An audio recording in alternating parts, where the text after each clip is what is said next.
in two models. One with a 4.7-inch display with a really kind of tiny form factor and a 5.5-inch model. This 4.7-inch model really quickly. It's a 4.7-inch IPS LCD display, 720 by 1280. That comes to a PPI of 312, which is pretty low. It's running a Snapdragon 410 with an Adreno 306, and it's rocking 1.5 gigs of RAM.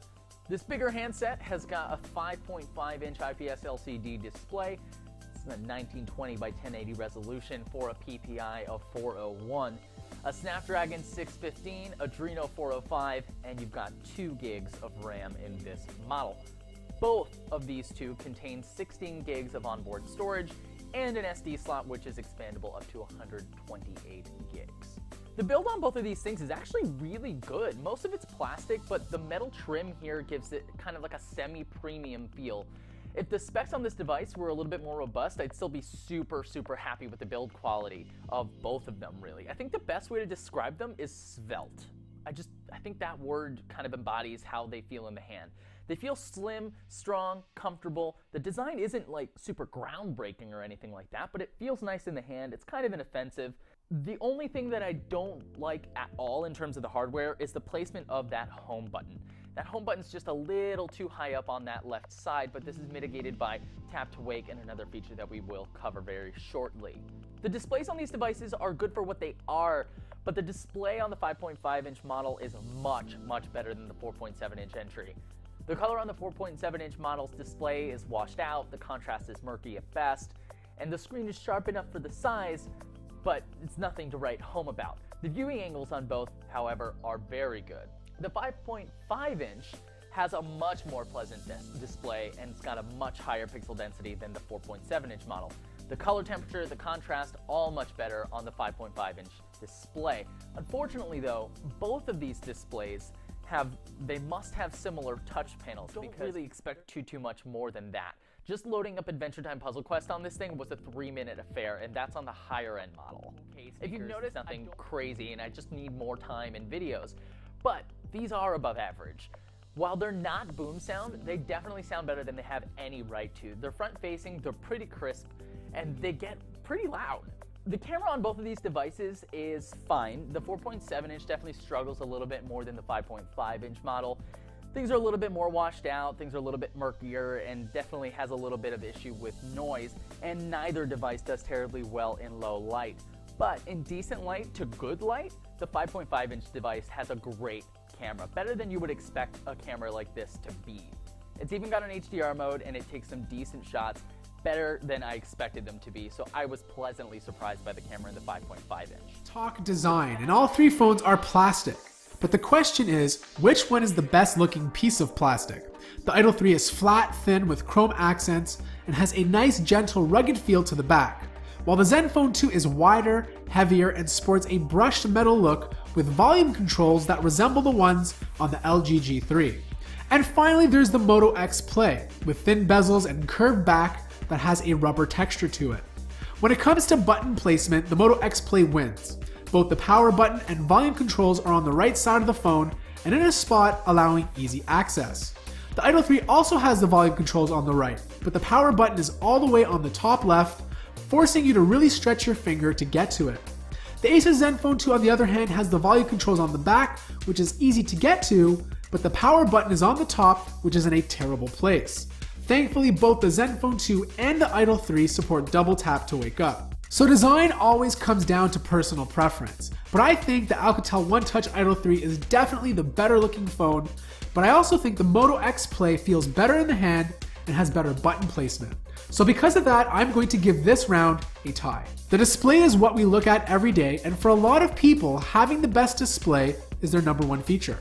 So here's the thing, all three phones share some similarities. For one, they're all 5.5 inches, 1080p, and use LCD panels. On paper they look the same, but once you actually see them, you'll notice the differences. The Asus Zenfone 2 is not as bright, it's the dullest of the bunch, and no matter how bright you make the display, it just doesn't feel bright enough. The Idol 3 on the other hand uses Technicolor technology, and it gets really bright, colors pop, and in my opinion has the best viewing experience out of the three. The Moto X Play sits somewhere in the middle, but closer to the Zenfone 2. It's not as dull as the Asus Zenfone 2, but not nearly as bright and vibrant as the Idol 3. Moving on to sound, and the Zenfone 2 has a huge speaker grill on the back of the phone.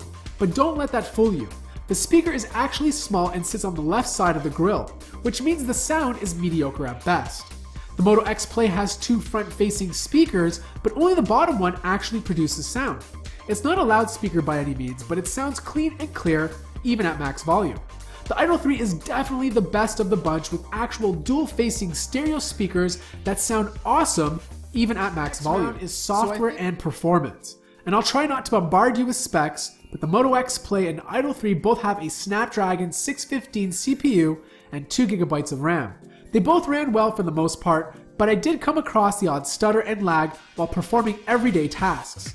But for someone who's looking to use their phone primarily for browsing the net, checking emails, and snapping photos, the experience is fluid enough. The Asus Zenfone 2 has two versions that you can buy, one with 4GB of RAM and a faster Intel Atom Z3580 processor, and the slower one with an Intel Atom Z3560 processor, 2GB of RAM, and a Power G6430 GPU.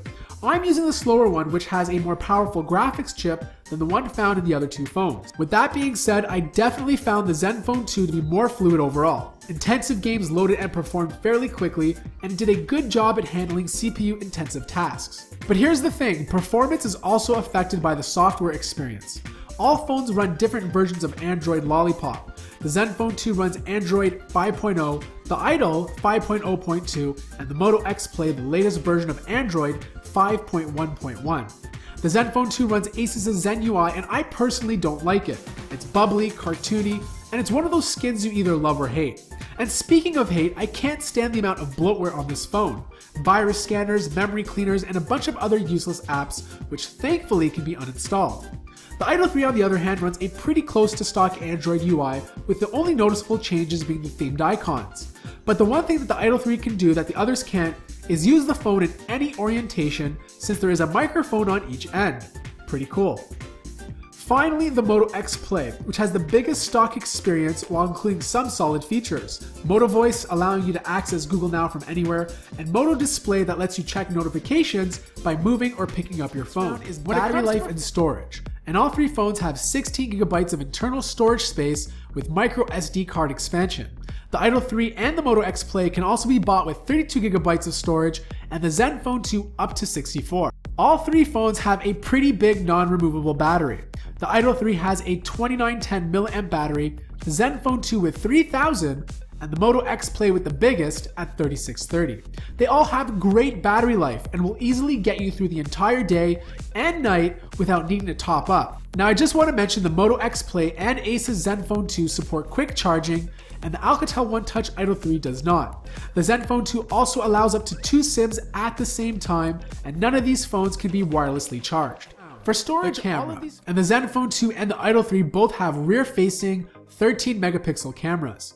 The Zenfone 2 uses a Toshiba sensor, and the Idol 3 a Sony IMX214. Between these two phones, the Zenfone 2 takes the better pictures. Colors are more vivid and sharper, and start to look even better when you turn on superior resolution mode. But the best camera is actually on the Moto X Play. It's 20 megapixels with an f2.0 aperture that takes really nice photos. Photos during the day are impressive, full of detail, and zooming in shows how crisp they really are.